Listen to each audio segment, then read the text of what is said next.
My name is Rebecca Torres. I am 34 years old, a licensed clinical social worker specializing in trauma recovery. I've spent the last 8 years helping survivors rebuild their lives after domestic violence, learning to recognize the patterns of control that hide behind closed doors. I've seen how abusers isolate their victims, how they turn family members into unwitting allies, and how silence becomes a weapon sharper than any fist. But nothing in my professional training prepared me for the day I realized my own brother had become the monster I dedicated my career to stopping. Before we jump back in, tell us where you're tuning in from, and if this story touches you, make sure you're subscribed, because tomorrow I've saved something extra special for you. It started with a phone call on a Tuesday morning in October. I was reviewing case files when my phone buzzed with a number I didn't recognize. The voice on the other end was crisp, professional, and completely unexpected. Miss Torres, this is Jennifer Walsh from Walsh & Associates Family Law. I represent your sister-in-law, Christina Torres, in her divorce proceedings against your brother, Marcus. I'm calling because we believe you may have witnessed incidents that could be crucial to this case. I sat frozen, pen suspended over my notes. Christina was divorcing Marcus? The same Christina who had smiled at me across countless family dinners, who had laughed at my brother's jokes, who had seemed so perfectly matched with him that even I had started to believe in fairy tale endings. The same Christina who, just 6 months earlier, had looked me dead in the eye and said I had nothing meaningful to offer their marriage because I had never been able to keep a relationship together myself. "I'm sorry," I managed, "but I think there's been a mistake. Christina and we don't really speak." Jennifer's pause stretched long enough for me to hear papers rustling in the background. When she spoke again, her tone had shifted from professional courtesy to something more urgent. "Miss Torres, your sister-in-law has filed for divorce citing domestic abuse. She's provided our office with detailed accounts of incidents that allegedly occurred in your presence during family gatherings over the past 3 years. She specifically mentioned Christmas dinner 2022, your mother's birthday party last April, and a weekend visit to your parents' house in July. She believes you witnessed her husband's behavior and may be willing to testify truthfully about what you observed." The room tilted sideways. Christmas 2022? I remembered that dinner vividly, but not for the reasons Jennifer was suggesting. I remembered it because Christina had cornered me in the kitchen while I was washing dishes, her voice sharp with champagne and frustration. She had told me that Marcus was tired of me inserting myself into their relationship with my unsolicited advice about communication and boundaries. She said I was projecting my own relationship failures onto their marriage, that my training in social work had made me see problems where none existed. "You analyze everything to death, Rebecca," she had said, leaning against the counter with her arms crossed. "Not every couple needs a therapist. Some of us actually know how to make relationships work without turning everything into a case study. Maybe focus on your own love life instead of ours." The words had stung because there was truth in them. I had been single for 2 years at that point, my last relationship ending when my ex accused me of treating him like a client instead of a partner. I had thrown myself into work, into helping other people navigate their trauma, while my own personal life remained a series of false starts and careful distances. But now, sitting in my office with Jennifer Walsh's voice cutting through my memories, I was forced to reconsider everything I thought I knew about that night and every family gathering that had followed. "Can you tell me what specific incidents Christina mentioned?" I asked, reaching for a legal pad despite myself. Jennifer's voice became more careful, clinical. "She described your brother becoming increasingly aggressive during conversations, particularly when she expressed opinions that differed from his. She mentioned him gripping her arm hard enough to leave marks, making disparaging comments about her intelligence in front of family members, and controlling her interactions with others at social events. She indicated that you were present during several of these episodes and appeared uncomfortable but never intervened." As she spoke, fragments of memory began shifting in my mind like puzzle pieces finding new configurations. Marcus's hand on Christina's elbow, guiding her away from conversations. His laugh when she tried to contribute to discussions about current events, followed by comments about how she always gets confused about politics. The way she had grown quieter at family gatherings over the years, her initial vivacity fading into polite smiles and careful silence. I had noticed these things, filed them away in the part of my brain that cataloged behavior patterns, but I had explained them to myself in ways that didn't require action. Marcus was protective, maybe a little old-fashioned. Christina was naturally reserved in group settings. Their dynamic worked for them, even if it wouldn't work for me. I had told myself that my professional training was making me hyper-vigilant, seeing red flags where there might only be minor incompatibilities. And Christina herself had reinforced this narrative. Every time I had gently probed about their relationship, she had pushed back with increasing irritation. She made it clear that my concern was unwelcome, that she was perfectly capable of managing her own marriage without input from someone who couldn't even manage a successful relationship of her own. "Miss Torres, are you still there?" Jennifer's voice pulled me back to the present. "Yes, I'm here. I'm just processing this." Christina never indicated to me that she felt unsafe in her marriage. In fact, she made it very clear that she didn't appreciate my professional perspective on relationships in general. "That's not uncommon," Jennifer replied. "Victims of domestic abuse often go to great lengths to protect their abuser's image, especially with family members. The isolation is both psychological and strategic. By discouraging your involvement, your sister-in-law may have been trying to prevent you from seeing a pattern that she wasn't ready to acknowledge herself." I stood up and walked to my window, looking down at the parking lot where normal people were going about their normal Tuesday routines. None of them were grappling with the possibility that they had failed to protect someone who had been crying for help in a language they didn't recognize. "What exactly are you asking me to do?" I said, finally. We'd like you to review the dates and incidents Christina has mentioned and provide an honest account of what you observed. You wouldn't need to interpret your brother's behavior or offer professional opinions. We simply need factual testimony about what you saw and heard during these family gatherings.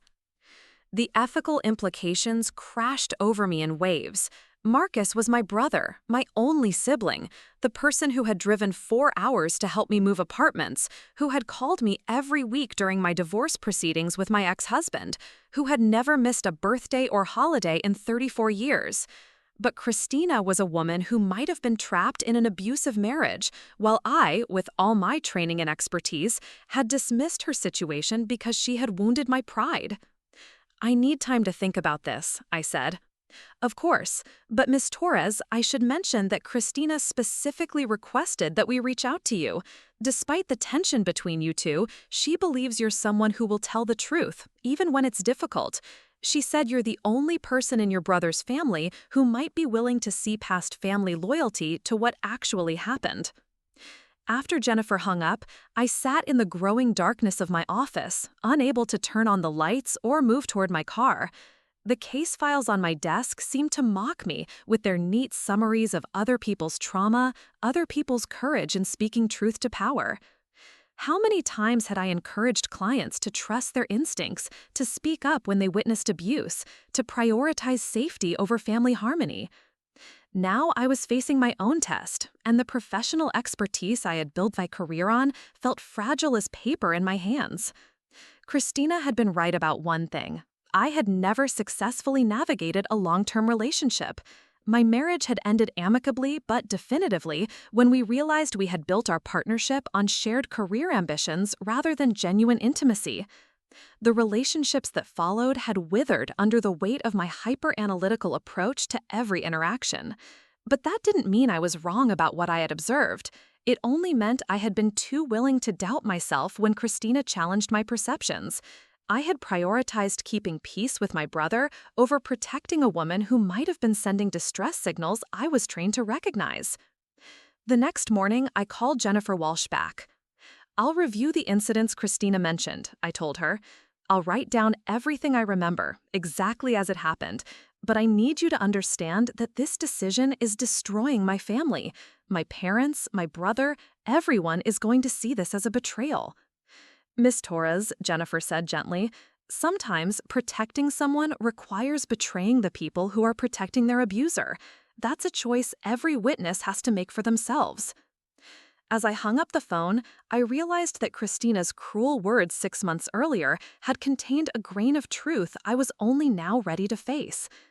I had been projecting my professional training onto their relationship, but I had been projecting it in the wrong direction, explaining away warning signs instead of trusting my expertise to recognize them. The real failure wasn't that I had seen problems where none existed. The failure was that I had seen problems and convinced myself they didn't matter, because speaking up would have cost me the comfortable fiction of family harmony. Now I had to decide whether I was willing to pay the price for telling the truth I should have spoken years ago. That evening, I spread my personal calendar across the dining room table like evidence at a crime scene. Each date Jennifer had mentioned stared back at me, innocent squares of time that had once held simple family gatherings, but now demanded forensic examination.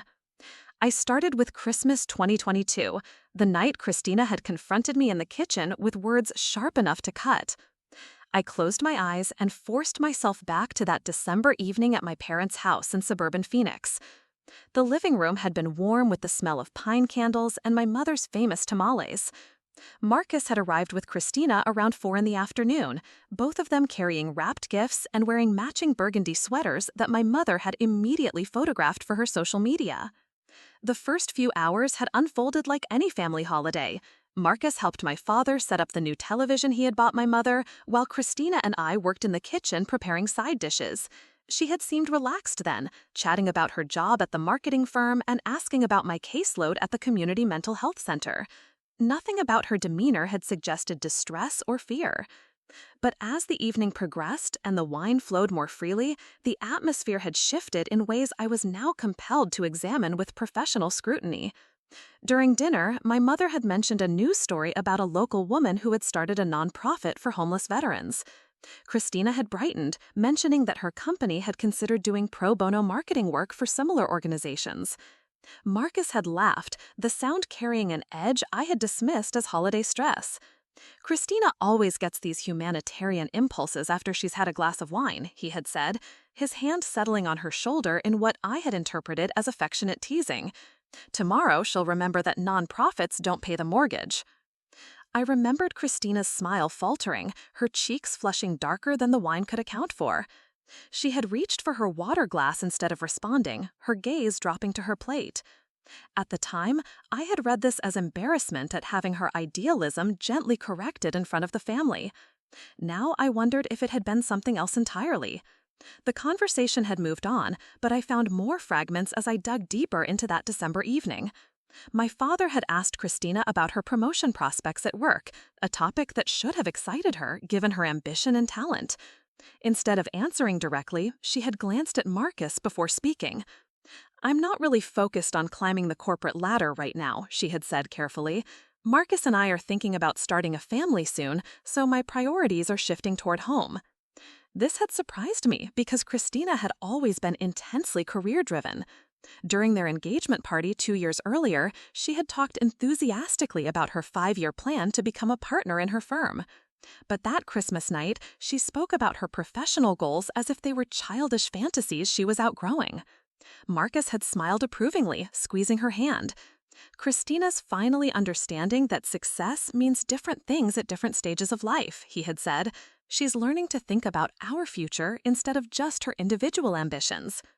The phrase had struck me as oddly condescending, but Christina nodded along as if she agreed completely.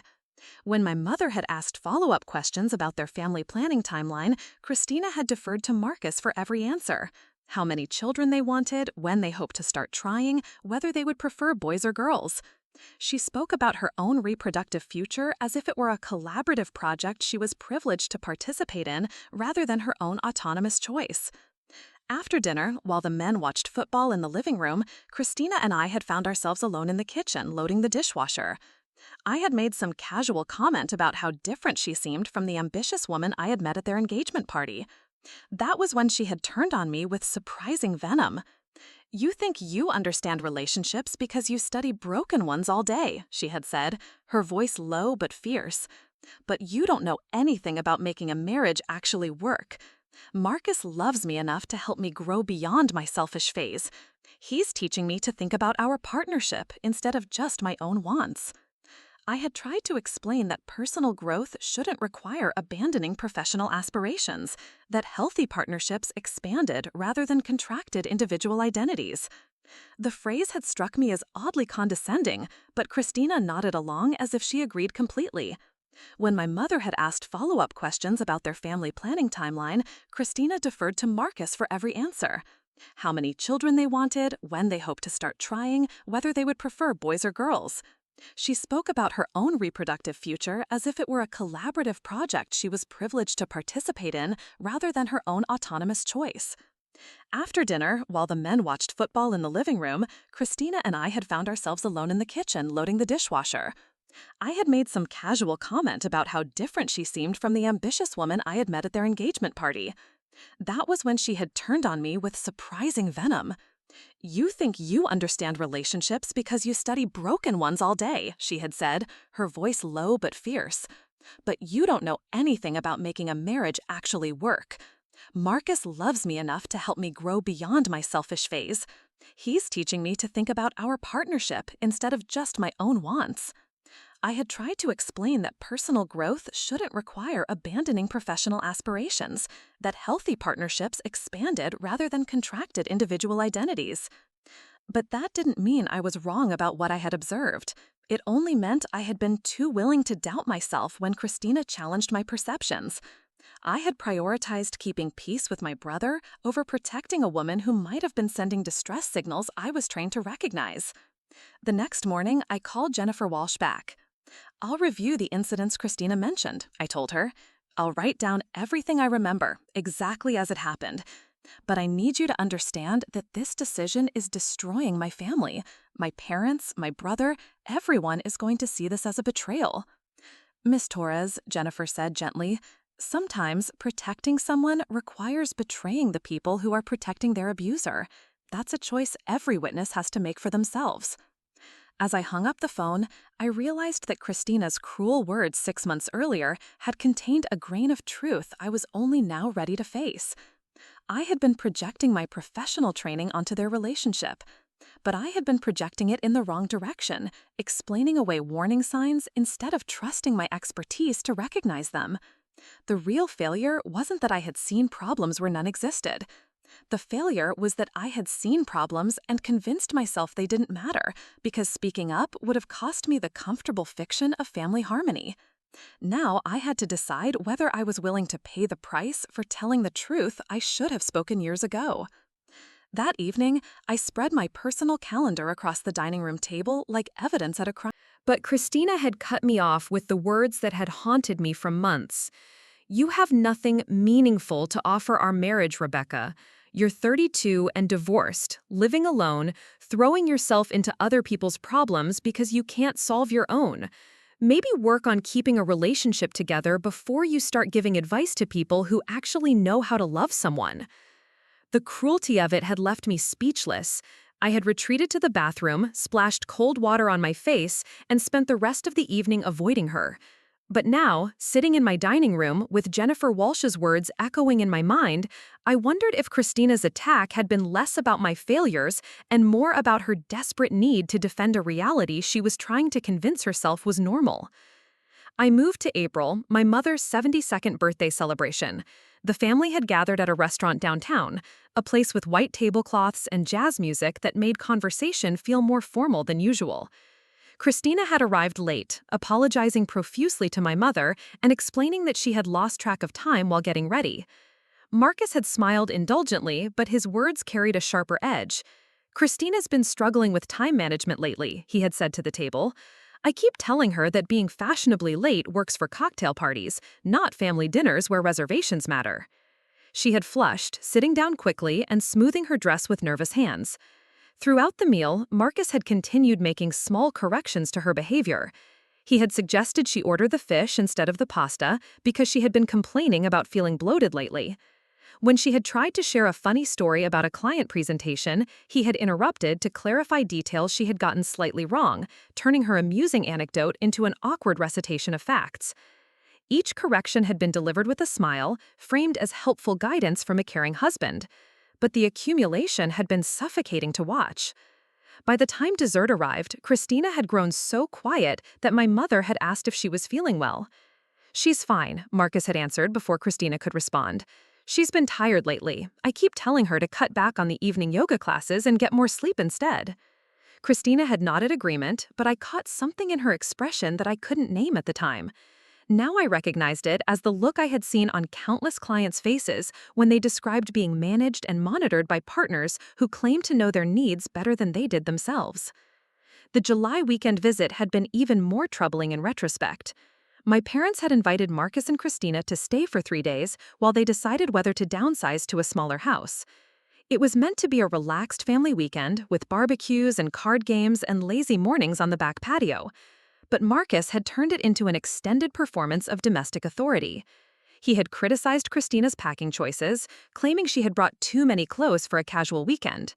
He had rearranged her toiletries in the guest bathroom because her placement had been inefficient. During a family game of Scrabble, he had challenged nearly every word she played, questioning her spelling and strategy with the patience of a teacher correcting a slow student. The most disturbing incident had occurred on Saturday afternoon, when Christina had suggested driving to the nearby farmer's market alone to pick up ingredients for a salad she wanted to make for dinner. Marcus had frowned, checking his watch, and mentioning that she wasn't familiar with the area and might get lost. When she had pointed out that GPS would guide her, he had suggested it would be more efficient if they went together after he finished helping my father organize the garage. Christina had agreed, but I had watched her excitement about the simple errand drain away as she realized she couldn't even run to the store without negotiation and supervision. She had spent the afternoon sitting on the porch swing, scrolling through her phone with the vacant expression of someone whose agency had been slowly, systematically eroded. That evening, she had approached me while I was reading on the back patio. For a moment, I had thought she might confide something, might crack the facade of marital contentment she maintained so carefully. Instead, she had launched into another attack on my qualifications to have opinions about relationships. "I see you watching us," she had said quietly, settling into the chair next to mine. "I see you taking notes, like we're one of your case studies. Marcus is a good man who loves me enough to care about my well-being. If that looks controlling to you, it's because you don't understand what real partnership looks like." She paused, her fingers twisting her wedding ring. "I used to think I wanted what you have: independence, career focus, the ability to make every decision for myself. But that's actually incredibly lonely. Marcus takes care of me. He makes sure I don't make mistakes that would hurt our future together. Maybe that's hard for you to understand because no one has ever loved you enough to guide you like that." Her words had stung precisely because they targeted my deepest insecurities about intimacy and vulnerability. But sitting in my dining room 6 months later, I realized Christina had been describing captivity in the language of care, isolation in the vocabulary of love.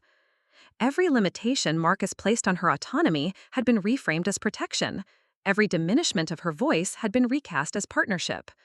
I opened my laptop and began typing, documenting each incident with the clinical precision I brought to my professional case notes. The patterns were unmistakable when laid out chronologically. Marcus had systematically undermined Christina's confidence, controlled her social interactions, and positioned himself as the authority on her own thoughts and feelings. And I had witnessed it all while Christina desperately tried to convince herself and everyone around her that this was what healthy marriage looked like. As I typed, I realized Jennifer Walsh had been right about something else. Christina had specifically requested that I be contacted because she knew I would tell the truth, even when it implicated my own family. Despite all her cruel words about my relationship failures, she had recognized something in me that even I hadn't fully acknowledged. My professional training had taught me to see abuse clearly, but my personal loyalty had made me doubt my own expertise. Now I had to decide whether I was brave enough to trust what I had observed and documented, even if it meant watching my family fracture along lines that could never be repaired. 3 days after I sent my detailed account to Jennifer Walsh, my mother called. Her voice carried the particular strain that comes with trying to hold a family together while it splits apart at the seams. "Rebecca, honey, we need to talk. Your father and I just got served with subpoenas. They want us to testify in Marcus and Christina's divorce case." She paused, and I could hear her breathing carefully, the way she did when she was trying not to cry. "Marcus says you're helping Christina's lawyers. He says you're going to testify against him." The accusation hung between us like a physical presence. I had known this moment would come, but hearing it from my mother's lips made it real in a way that legal documents couldn't. My family now saw me as a traitor, someone who had chosen an outsider over blood. Mom, I'm not testifying against Marcus. I'm testifying about what I observed. There's a difference. Is there? Her voice cracked slightly. Because Marcus is devastated. He came over here last night crying, Rebecca. Crying. He said his own sister is trying to destroy his reputation based on Christina's lies. He said you're using your psychology degree to twist normal marital conversations into something sinister. I closed my eyes, recognizing Marcus's strategy immediately. He was reframing my professional expertise as a liability, suggesting that my training made me see pathology where healthy people saw ordinary interaction. It was the same tactic Christina had used during our kitchen confrontation, weaponizing my divorce and single status to undermine my credibility. Mom, did Marcus tell you what specific incidents I reported? He said you're claiming he was abusive, which is ridiculous. I raised that boy. He wouldn't hurt a fly. You know how gentle he's always been, how much he adores Christina. This is all because she wants half his assets, and she's convinced you to help her get them. The conversation felt like trying to perform surgery with oven mitts on. Every fact I presented was filtered through my mother's desperate need to believe her son was incapable of the behavior I had documented. She had spent 36 years loving Marcus, celebrating his achievements, making excuses for his occasional harshness as evidence of his high standards rather than his need for control. What did Dad say when he got his subpoena? My mother's silence stretched long enough for me to hear the television playing in the background. Finally, she spoke with the weariness of someone who had been having this conversation for days. Your father thinks Christina has been planning this for months. He says she was probably gathering evidence the whole time, pretending to be happy while she documented every argument for her lawyers. He's angry that we welcomed her into our family, and she's using our hospitality against us. This interpretation was almost more disturbing than outright denial. My father was acknowledging that problematic incidents had occurred, but framing Christina as calculating and deceptive for remembering them. In his version of events, she was the manipulator, not the victim. Mom, I need you to listen to me carefully. I spent 3 years watching Marcus control Christina's behavior in ways that would concern any trained professional. I ignored my instincts because I wanted to believe my brother was a good man, and because Christina herself told me to stay out of their relationship. But good intentions don't erase harmful actions. You're talking about your brother like he's one of your clients, my mother said, her voice hardening, like he's some kind of criminal instead of a man who loves his wife and wants what's best for her. The conversation ended badly, with my mother hanging up after telling me that I was breaking her heart and dividing the family over things I didn't understand. But her words had revealed something crucial about the battle I was walking into. My family wasn't just defending Marcus's actions, they were defending their own blindness to those actions, their own complicity in normalizing behavior that had isolated and diminished Christina for years. That weekend, I drove to my parents' house unannounced, knowing I needed to have this conversation face to face. I found my father in his workshop, bent over a birdhouse he was building with the focused intensity he brought to all his projects. He looked up when I entered, but didn't stop sanding. I figured you'd show up eventually, he said without preamble. Your mother's been crying for 3 days because of this mess you've gotten yourself involved in. I got involved because a lawyer called me and asked me to tell the truth about what I witnessed. My father set down his sandpaper and turned to face me fully. At 74, he was still imposing, his carpenter's hands scarred but steady, his expression carrying the authority of someone accustomed to being the final word in family disputes. The truth, according to who? According to a woman who's trying to take your brother for everything he's worth? According to lawyers who get paid to turn every marriage problem into abuse? He shook his head. Rebecca, I expected better from you. I thought your education would teach you to think critically, not just believe whatever sob story gets presented to you. Dad, I documented specific incidents where Marcus controlled Christina's behavior, undermined her confidence, and isolated her from making independent decisions. These aren't interpretations or theories. They're observable patterns that meet clinical definitions of psychological abuse. Clinical definitions, he repeated, his voice heavy with disdain. You hear yourself? You're talking about your brother like he's a case study instead of family. Marcus has always been a strong personality. He knows what he wants and he goes after it. That's not abuse, that's leadership. The word leadership crystallized everything wrong with my family's understanding of healthy relationships. They had confused dominance with strength, control with care, submission with love.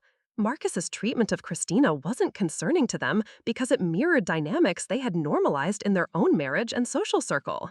Did you ever notice that Christina stopped expressing opinions during family gatherings? That she deferred to Marcus on every decision, even about her own career and body? My father shrugged. She's a smart woman who learned to pick her battles. That's what successful marriages look like, Rebecca. Compromise, putting the relationship ahead of your individual ego. What about when Marcus criticized her in front of the family, when he made her feel stupid for trying to contribute to conversations? I saw a husband who cared enough to help his wife avoid embarrassing herself.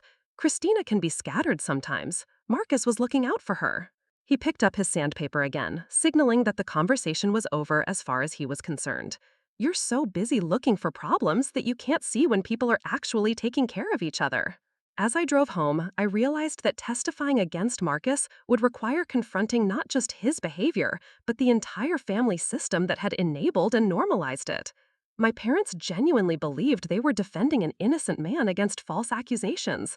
They couldn't see the abuse because they had spent decades accepting similar patterns as evidence of strong marriages and effective leadership. The following Tuesday, I met with Jennifer Walsh and Christina for the first time since the Christmas confrontation. The law office was sterile and professional, with frosted glass panels and beige furniture that seemed designed to absorb emotion rather than reflect it. Preparing and narrating this story took us a lot of time, so if you are enjoying it, subscribe to our channel. It means a lot to us. Now back to the story. Christina looked smaller than I remembered, her usual polished appearance replaced by the careful, neutral clothing of someone trying to become invisible. She stood when I entered, her hands clasped in front of her like a schoolchild awaiting judgment. For a moment, we simply looked at each other across the conference room table, two women who had wounded each other while trying to protect themselves from truths too painful to acknowledge. "Thank you for coming," she said quietly. "I know this is difficult for you. I know I made it difficult." Jennifer gestured for us to sit, then opened a thick folder that I recognized as containing my written account of the 3 family gatherings. She had printed my observations and organized them chronologically, transforming my scattered memories into a coherent narrative of escalating control. "Rebecca, I want to review your testimony with Christina present so she can clarify any details or add context you might not have had access to. Is that acceptable to you both?" I nodded, though my throat felt tight with the weight of what we were about to discuss. Christina's eyes never left my face as Jennifer began reading my account of Christmas 2022, the night Christina had attacked me in the kitchen for seeing problems in her marriage. When Jennifer reached the part about Marcus's condescending response to Christina's interest in nonprofit work, Christina's composure finally cracked. Tears rolled down her cheeks as she listened to my clinical description of her husband's systematic dismissal of her opinions and aspirations. "He always did that," she whispered, "made me feel foolish for caring about things he thought were impractical. But he was so gentle about it, so patient. I convinced myself he was protecting me from disappointment." Jennifer continued reading, and Christina provided context I hadn't possessed during those family gatherings. The morning of my mother's birthday dinner, Marcus had spent 2 hours criticizing Christina's appearance and suggesting she change her outfit 3 times. His comment about her being late had been a public humiliation designed to punish her for not meeting his timeline expectations. The July weekend had been even worse than I had observed. Marcus had monitored Christina's phone conversations with friends, questioning why she needed to maintain relationships with people who didn't understand their marriage dynamic. He had criticized her housekeeping, her cooking, her social skills, always framing his complaints as helpful guidance from a loving husband. "I started believing I was lucky to have someone who cared enough to correct my mistakes," Christina said, her voice barely audible. "He convinced me that other women were jealous of how attentive he was, how much he invested in helping me become a better person." As she spoke, I recognized the language patterns I had encountered in countless therapy sessions with abuse survivors: the internalized blame, the grateful acceptance of control disguised as care, the profound confusion between love and possession. Christina had lived in a reality where her husband's increasing dominance was reframed as evidence of his commitment to their relationship. "The night I confronted you in the kitchen," she continued, looking directly at me for the first time, "Marcus had spent the entire car ride home telling me that you were trying to poison me against him. He said you were jealous of our happiness and that I needed to shut down your interference before it destroyed our marriage." The revelation hit me like cold water. Christina's cruel words had been scripted by Marcus, her attack on my credentials and relationship history designed to neutralize the threat of my professional perspective. She had been as much a victim of that kitchen confrontation as I had been, manipulated into wounding me to protect her abuser's image. "I'm sorry," she said, her voice breaking completely. "I'm sorry for everything I said to you. I was so desperate to believe my marriage was healthy that I turned you into the problem instead of facing what was really happening to me." Jennifer closed the folder and looked at both of us with the practiced compassion of someone who had guided many families through similar reckonings. The truth was finally on the table, documented and witnessed. Now we had to decide whether we were brave enough to carry it into a courtroom where my brother would be waiting with his own version of reality. The courtroom felt like a cathedral designed for judgment rather than worship. High ceilings, dark wood paneling, and windows that filtered daylight into something cold and institutional. I sat in the witness waiting area, my hands folded over the folder containing my testimony, watching other families navigate their own legal reckonings with the careful distance of strangers in an emergency room. Marcus arrived with his attorney just after 9, wearing the navy suit he had worn to my graduation from social work school. He looked composed, almost serene, nodding politely to the bailiff and settling into his seat with the confidence of someone who believed justice would validate his innocence. He didn't look in my direction, but I felt his presence like a physical weight pressing against my ribs. When Jennifer Walsh called my name, my legs carried me to the witness stand through what felt like underwater resistance. The oath I took felt heavier than any professional pledge I had ever made, each word a commitment to prioritize truth over comfort, accuracy over loyalty. Marcus's attorney, a silver-haired man named Kenneth Morrison, rose for cross-examination with the predatory grace of someone who had spent decades dismantling uncomfortable truths. He smiled at me with grandfatherly warmth that didn't reach his eyes. "Miss Torres, you've testified that you observed concerning behavior between my client and his wife during family gatherings. But isn't it true that you have no formal training in marriage counseling or family therapy?" "That's correct. My specialization is in individual trauma recovery." "And isn't it also true that you've never been married for longer than 3 years yourself?" Jennifer objected before I could answer, but Morrison had achieved his goal. The question hung in the air like smoke, designed to plant doubt about my qualifications to assess anyone else's relationship dynamics. "Miss Torres, you've described my client as controlling, but could you define that term for the court? What specific actions constitute control versus normal marital communication?" I had prepared for this question, but delivering the answer while Marcus stared at me required summoning every ounce of professional discipline I possessed.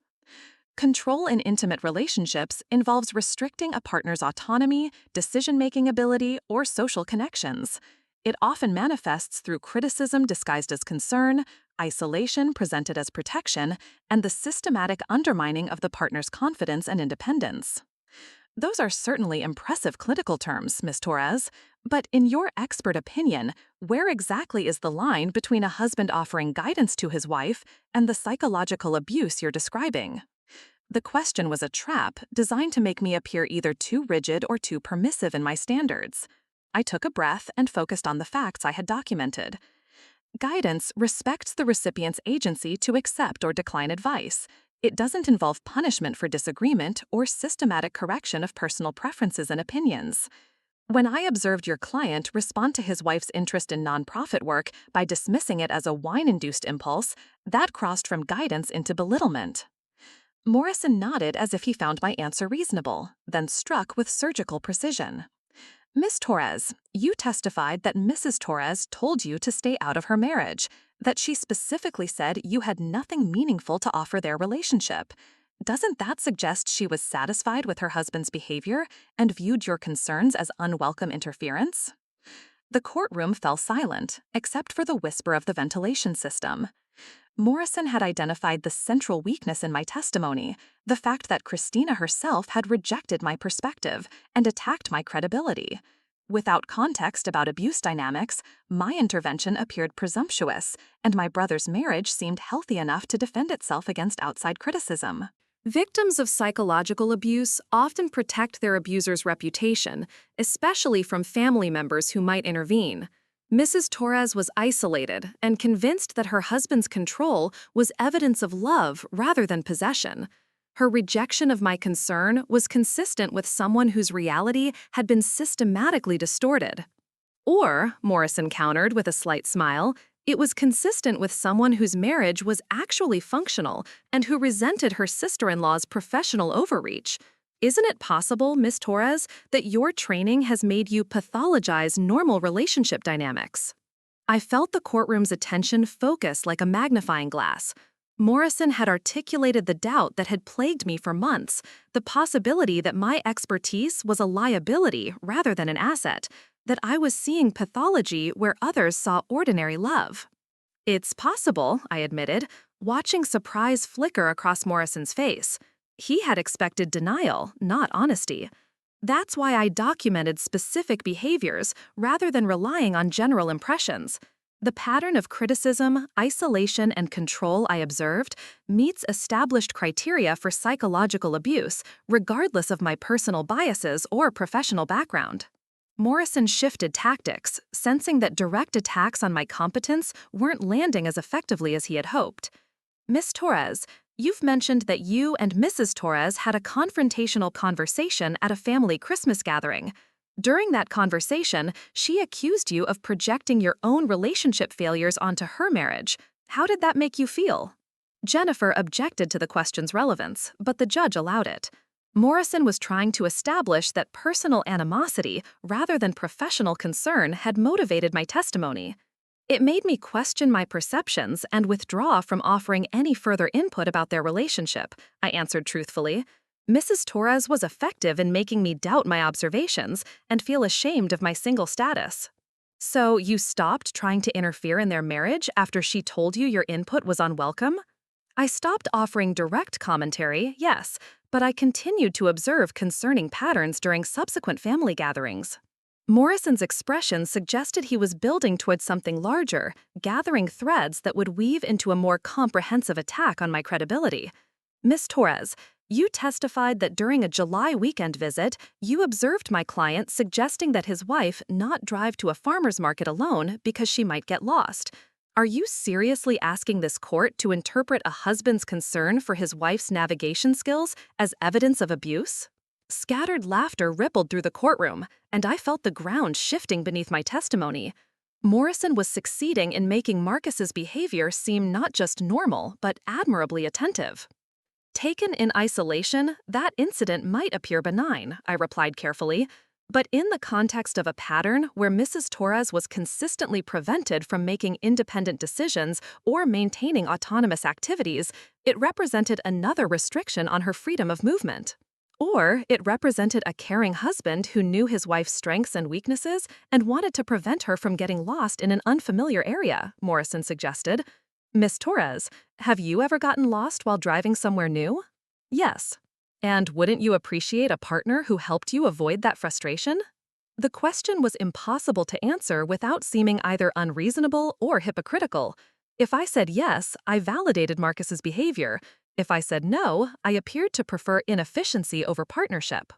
I would appreciate a partner who offered assistance while respecting my right to decline that assistance and learn from my own mistakes, I said finally. Morrison smiled as if I had just proved his point. So, you would want a partner who offered help but didn't insist on providing it, even if he believed his guidance would prevent problems? Correct. Then you would understand why my client might feel frustrated with a wife who consistently made choices he believed were impractical or potentially harmful to their shared interests.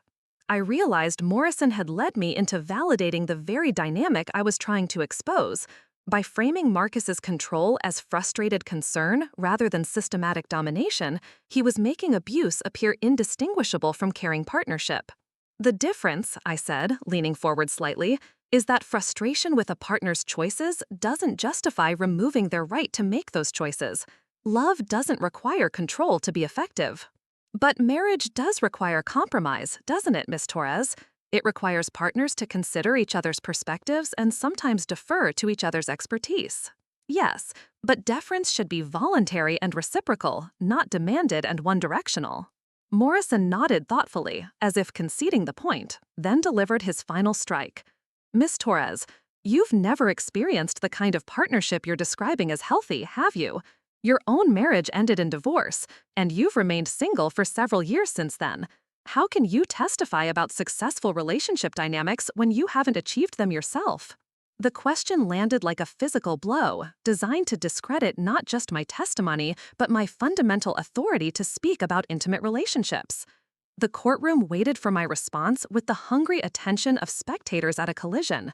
My personal relationship history doesn't invalidate my professional training or my ability to recognize abuse, I said, my voice steady despite the heat rising in my cheeks. Many oncologists have never had cancer, but that doesn't compromise their ability to diagnose and treat it.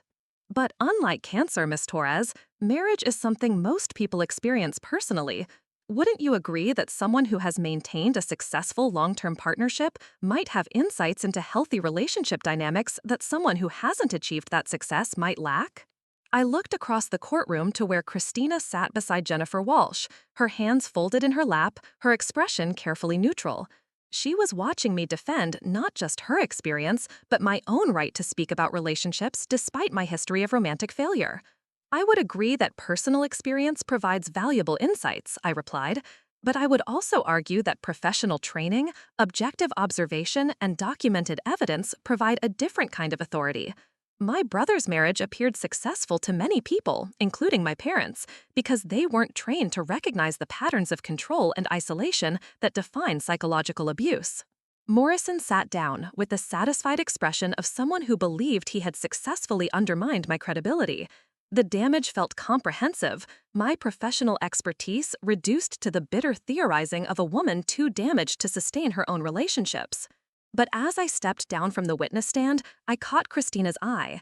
She gave me the smallest nod, barely perceptible, but it carried the weight of recognition. Whatever Morrison had accomplished in discrediting my testimony, he hadn't erased the truth of what I had observed. The abuse had happened regardless of my qualifications to name it. The real question was whether the court would choose to see what I had documented or accept the more comfortable narrative that I was a troubled professional projecting her own failures onto a healthy marriage. That answer would determine not just the outcome of Christina's divorce case, but whether truth could survive when it challenged the stories families told themselves about love. The verdict came on a Thursday morning, wrapped in the kind of procedural language that transforms human suffering into legal categories. Judge Patricia Henley read from her notes with the measured cadence of someone who had delivered similar judgments hundreds of times before, each word carrying the weight of lives that would be forever altered by her conclusions.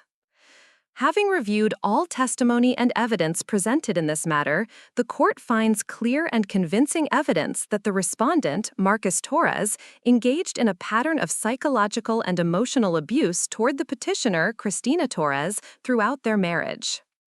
The words landed like stones dropped into still water, sending ripples of shock and vindication through the courtroom. Marcus's face went completely blank, as if his mind was rejecting information that didn't align with his understanding of reality. His attorney placed a restraining hand on his arm as he started to rise from his chair. Judge Henley continued with clinical precision, dismantling the narrative that had sustained my family's denial for years. The court notes that psychological abuse is often subtle and systematic, designed to erode the victim's sense of self-worth and autonomy rather than leaving visible marks. The pattern of behavior described by witnesses, including the respondent's own sister, demonstrates a deliberate campaign to isolate, control, and diminish the petitioner's independence. I felt my mother's sharp intake of breath from the gallery behind me. She had attended every day of the trial, sitting ramrod straight with her hands folded in her lap, as if perfect posture could somehow influence the proceedings in Marcus's favor. My father had stayed home, claiming his arthritis was acting up, though we all knew he couldn't bear to hear his son's character dissected in public. The judge's voice carried the authority of someone who had spent decades distinguishing between marital discord and intimate terrorism. The respondent's attempts to characterize his behavior as loving guidance or protective concern are contradicted by the systematic nature of his control. Healthy partnerships do not require one partner to surrender their autonomy, career aspirations, or social connections to maintain harmony. Christina sat perfectly still beside Jennifer Walsh, tears streaming down her face in silent validation. For 3 years, she had lived in a reality where her husband's dominance was reframed as devotion, where her shrinking world was presented as evidence of his commitment to their future together. Now, a judicial authority was confirming what her instincts had whispered, but her training in submission had forced her to ignore. The property division followed the logic of the abuse findings. Christina was awarded 60% of the marital assets, including the house they had purchased together and the majority of Marcus's retirement accounts. The judge explained that the financial disparity was designed to provide Christina with the resources necessary to rebuild the independence that had been systematically eroded during their marriage. Marcus's face cycled through expressions of disbelief, rage, and something that looked almost like bewilderment. He had genuinely believed his version of events, had convinced himself so thoroughly that he was a loving husband victimized by an ungrateful wife that the court's findings seemed to strike him as evidence of institutional corruption rather than judicial accuracy. The restraining order was comprehensive, prohibiting Marcus from any contact with Christina except through attorneys, barring him from her workplace and residence, and requiring him to surrender the firearm he had purchased during their marriage for what he claimed were recreational hunting trips, but which Christina had testified made her feel unsafe in her own home. As the gavel fell and the court session officially ended, I watched my brother's world collapse with the terrible precision of a controlled demolition. His attorney was already discussing appeals, but the damage to his reputation was immediate and irreversible. Word of the verdict would spread through his professional networks, his social circles, his church community. He would become the man whose own sister had testified against him in court, the husband whose marriage was so toxic that a judge had awarded his ex-wife additional assets as compensation for psychological trauma. Outside the courthouse, Christina approached me with the tentative steps of someone who had forgotten how to navigate relationships without permission.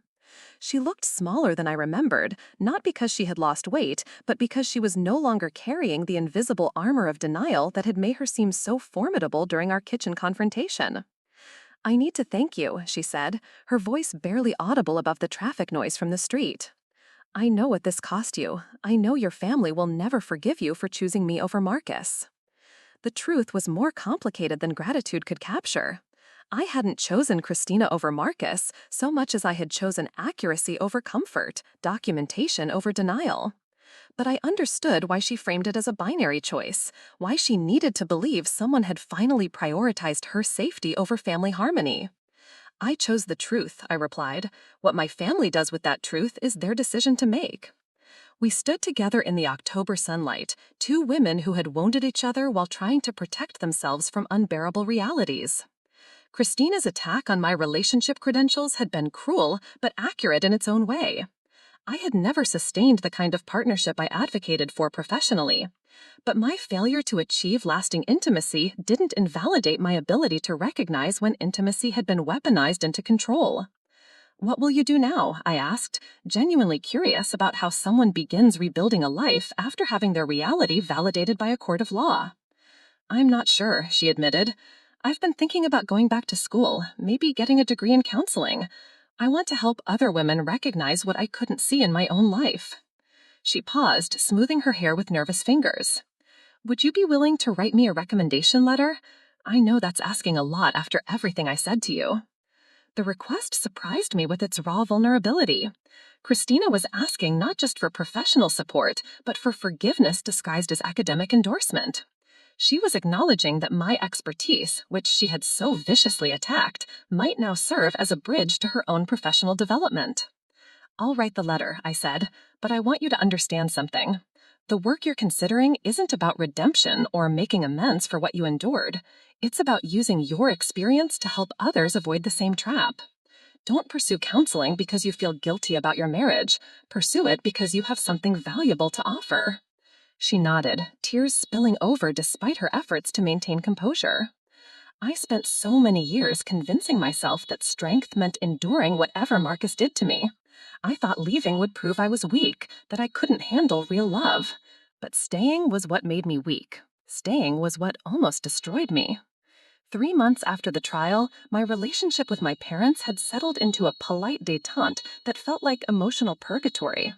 They spoke to me when necessary, included me in major family decisions, but the easy intimacy of previous decades had been replaced by careful courtesy. My mother no longer called to share gossip or ask for advice about recipes. My father no longer invited me to help with his woodworking projects or offered unsolicited commentary about my career choices. Marcus himself had cut off all communication with me completely.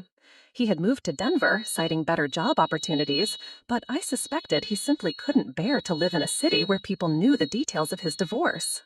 His social media presence had gone dark, his professional networking had become minimal, and, according to my mother's carefully neutral updates, he was seeing a therapist to work through what she still described as relationship challenges rather than abusive behavior patterns. The silence from my family was both punishment and protection. They were making it clear that my testimony had violated their understanding of loyalty while simultaneously shielding themselves from having to confront the implications of what I had revealed. If they could treat my actions as a temporary lapse in judgment rather than a permanent shift in allegiances, they could maintain hope that time would eventually restore the family dynamics they preferred. But time was revealing different truths about the cost and value of my decision to testify. My work at the Community Mental Health Center had taken on new dimensions as word spread about my role in Christina's case. Other clients began approaching me with their own stories of family members who had witnessed abuse but remained silent, of professionals who had noticed concerning patterns but hadn't felt qualified to intervene. One evening, a young woman named Sarah approached me after a group therapy session for domestic violence survivors. She was thin and nervous, with the hyper-vigilant posture of someone who had learned to anticipate violence from the people who claimed to love her. "I heard about your testimony," she said quietly. "My sister knows what my boyfriend does to me, but she says it's not her place to get involved. She says if I really wanted to leave, I would find a way to do it myself." Sarah's voice cracked slightly. "I keep wondering if she's right, if I'm just too weak to save myself." Her words carried the familiar weight of internalized blame that I had learned to recognize in my professional work. But hearing them in the context of my own family's response to Christina's situation gave them additional resonance. Sarah's sister was using the same logic my parents had employed, treating abuse as a private matter that victims should resolve independently rather than a community responsibility requiring intervention. "Your sister is afraid," I told Sarah. "She's afraid that getting involved will make her responsible for outcomes she can't control. It's easier to believe you have choices you're not making than to acknowledge that someone she loves is being systematically destroyed by someone else she might love." Over the following weeks, I began developing a presentation about the role of witness testimony in domestic violence cases. I wanted to address the specific challenges faced by family members and friends who observed abuse but felt unqualified or unwelcome to intervene. The presentation grew into a workshop, then into a series of trainings for healthcare workers, educators, and community leaders. The feedback was consistently powerful and troubling. Participants shared stories of siblings, parents, children, and friends who had endured abuse while their support networks remained paralyzed by uncertainty about boundaries, qualifications, and potential consequences of intervention. Many described feeling haunted by their inaction, convinced they had failed someone they loved, but uncertain about what they should have done differently. A school counselor named David approached me after one training session with tears in his eyes. "My daughter's husband controlled every aspect of her life for 5 years," he said. "I knew something was wrong, but every time I tried to talk to her about it, she got angry and defensive. I finally stopped bringing it up because I was afraid of losing access to my grandchildren." He paused, wiping his eyes with the back of his hand. "She finally left him last year, and now she tells me she was waiting for someone to validate what she was experiencing. She thought my silence meant I approved of how he treated her. These conversations began to shift my understanding of my own experience with Christina and Marcus. I had framed my testimony as a choice between family loyalty and individual conscience, but the reality was more complex. My silence had been interpreted as approval. My failure to challenge Marcus's behavior had been read as endorsement. By the time Christina's lawyer contacted me, I had spent 3 years accidentally enabling abuse through my professional politeness and family diplomacy. The workshop presentations also revealed the broader cultural context that had made my family's response predictable rather than aberrant. Audience members described similar dynamics in their own families, where abuse was minimized, rationalized, or ignored to preserve the fiction of functional relationships. They shared stories of mothers who refused to see their sons as capable of violence, fathers who characterized their daughters' abusers as good providers, siblings who maintained relationships with perpetrators to keep families intact. One particularly powerful presentation was attended by Judge Patricia Henley, who had presided over Christina's divorce case. She approached me afterward with the measured expression of someone who had spent decades observing family systems under legal pressure. "Your testimony in the Torres case was unusual," she said without preamble. "Most family members either refuse to testify or provide testimony so biased it's worthless. Your willingness to document and report what you observed, despite the personal cost, likely saved that woman years of additional abuse." Her words carried validation I hadn't realized I needed. The months since the trial had been filled with second-guessing and grief over my fractured family relationships. But Judge Henley's perspective reminded me that my testimony had served a purpose beyond personal vindication or family drama. "How often do you see cases where family members choose silence over difficult truths?" I asked. Judge Henley's expression grew somber. "More often than not. Most domestic violence cases lack credible witness testimony because family members either don't recognize the abuse or don't want to acknowledge it publicly. The perpetrators are often charming, successful people who maintain excellent reputations in their communities. Testifying against them requires witnesses to prioritize abstract justice over concrete relationships."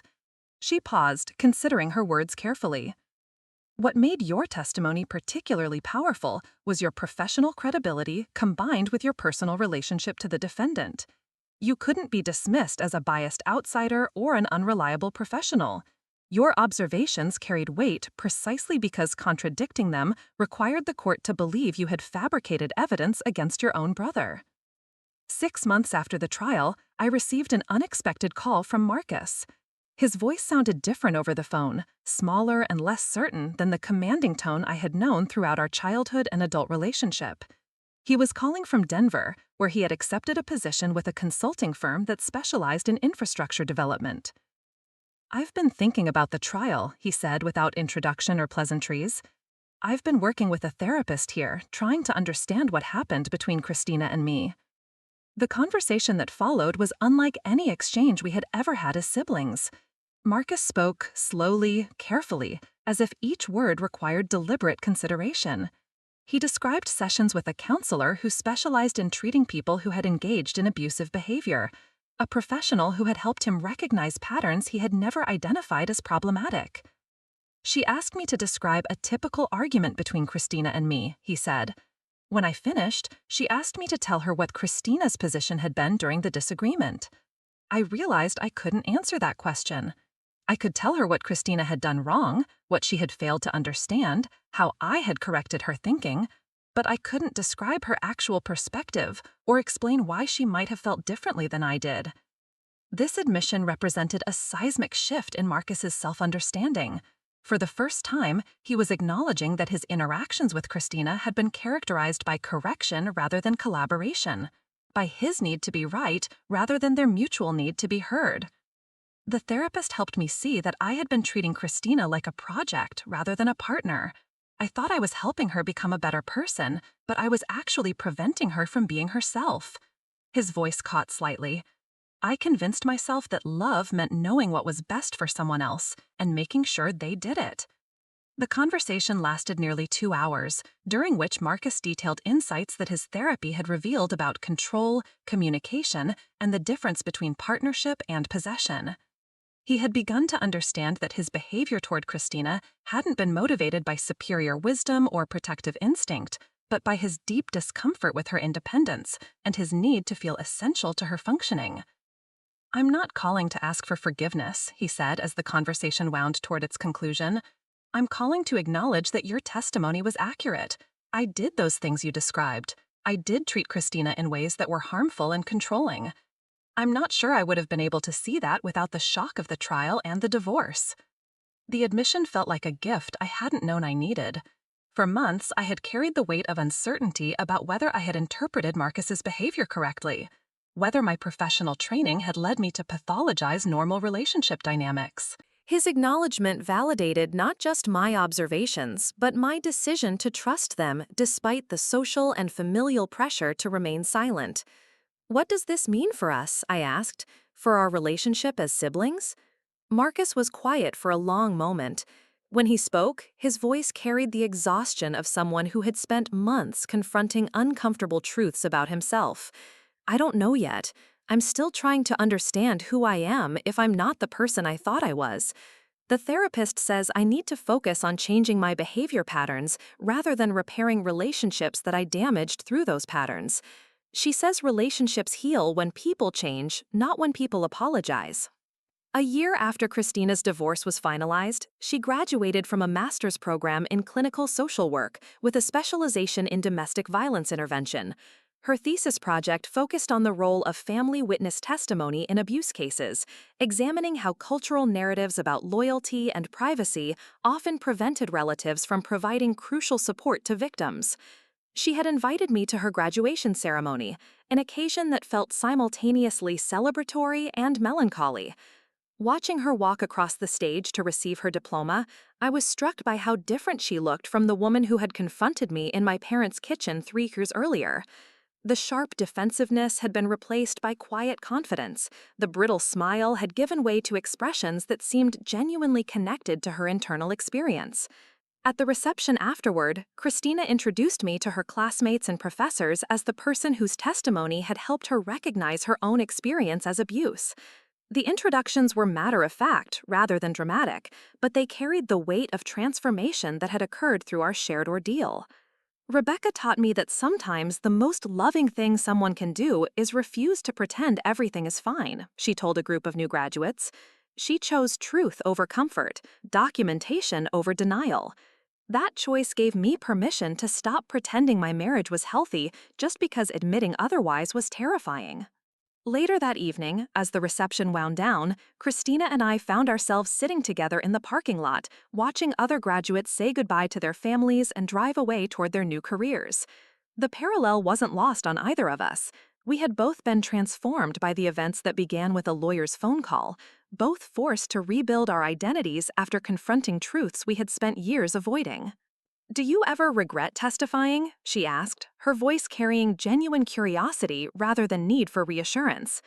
The question required me to consider not just the immediate costs of my decision, but its long-term implications for my understanding of loyalty, courage, and professional responsibility. My relationship with my parents remained strained, marked by careful politeness rather than genuine intimacy. My brother and I were slowly rebuilding trust through his therapy work and my own process of understanding how family dynamics had shaped my responses to his behavior. "I regret that it was necessary," I said finally. "I regret that I didn't trust my observations earlier, when my intervention might have prevented years of additional harm. I regret that our family system was so committed to maintaining appearances that it took a legal proceeding to create space for truth-telling." Christina nodded, her fingers twisting the graduation ring she had purchased to commemorate her achievement. "I regret attacking you when you tried to help. I regret convincing myself that my marriage was healthy just because acknowledging otherwise felt impossible. I regret all the ways I participated in my own diminishment because it seemed easier than fighting for my autonomy." We sat in comfortable silence, two women who had learned to distinguish between regret and responsibility, between grief over what had been lost and gratitude for what had been gained. The parking lot emptied around us as families loaded cars with flowers and congratulations, driving away toward celebrations we couldn't quite access but could finally witness without envy. "What's next for you?" I asked as we prepared to say goodbye. I start work at a women's shelter next month. I'll be doing intake assessments and safety planning with women who are considering leaving abusive relationships.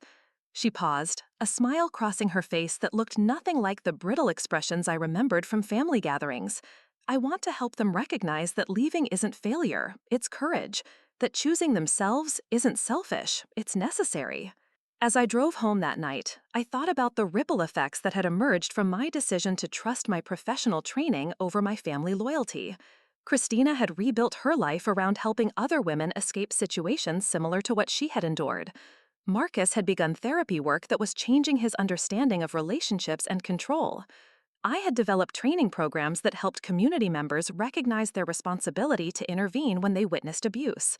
Even my parents, in their careful way, had begun to acknowledge that their understanding of healthy relationships might have been limited by their generational assumptions and cultural training. My mother had recently begun volunteering with a domestic violence prevention program, work she described as educational rather than personal, but which I suspected was her way of processing what she had failed to see in Marcus and Christina's marriage. The transformation hadn't been clean or linear. Families don't heal from revelations about abuse through simple apologies or immediate forgiveness. The work requires sustained commitment to new ways of communicating, relating, and holding each other accountable. But the alternative was the slow deterioration that had characterized our family dynamics before the truth forced its way into the open. 2 years after the trial, I received a wedding invitation from Christina. She was marrying a man named David, someone she had met in graduate school who worked as a victim advocate for the district attorney's office. The invitation was simple, elegant, without the elaborate details that had characterized her first wedding to Marcus. The ceremony was small, held in a community garden with folding chairs arranged in a circle rather than traditional rows. Christina wore a pale blue dress instead of white, and her vows focused on partnership, respect, and the commitment to growing together rather than growing the same. David's vows echoed similar themes, acknowledging Christina's strength and independence as gifts to be celebrated rather than challenges to be managed. I watched from my seat among Christina's graduate school friends, struck by how different this celebration felt from the family gatherings I remembered from her first marriage. There was laughter without performative joy, quiet moments without awkward silence, conversations that seemed to flow naturally rather than being carefully directed, to avoid sensitive topics. During the reception, Christina approached me with the relaxed confidence of someone who no longer needed permission to move freely through social spaces. She thanked me again for her testimony, but her gratitude felt different now, less desperate and more matter-of-fact. "You gave me back my ability to trust my own judgment," she said simply. That gift made everything else possible.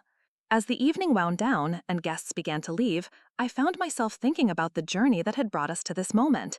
It had begun with a phone call from a lawyer, continued through months of family conflict and legal proceedings, and culminated in this quiet celebration of Christina's ability to choose love without surrendering autonomy. The path from silence to testimony to healing hadn't been straightforward or painless, but it had been necessary, not just for Christina's safety, but for my own integrity and our family's ability to confront uncomfortable truths about itself. Sometimes, love requires choosing accuracy over comfort, documentation over denial, truth over the stories we tell ourselves to avoid difficult realities. Standing in that garden, watching Christina dance with her new husband while her friends clapped and cheered, I understood that my testimony had been about more than one woman's divorce case. It had been about the courage to see clearly, speak honestly, and trust that justice can emerge from the willingness to prioritize truth over convenience. The music played on into the evening, and I remained until the last guest had gone home and the last chair had been folded away. It was a small celebration, but it felt like a victory worth witnessing. Christina had rebuilt her life on a foundation of honesty rather than illusion, partnership rather than possession, love rather than control. As I drove home through the quiet city streets, I carried with me the knowledge that sometimes the most important battles are fought not with grand gestures, but with the simple decision to trust what we see, document what we know, and speak what we understand to be true, even when that truth challenges everything we thought we knew about the people we love. Up next, you've got 2 more standout stories right on your screen. If this one hit the mark, you won't want to pass these up. Just click and check them out.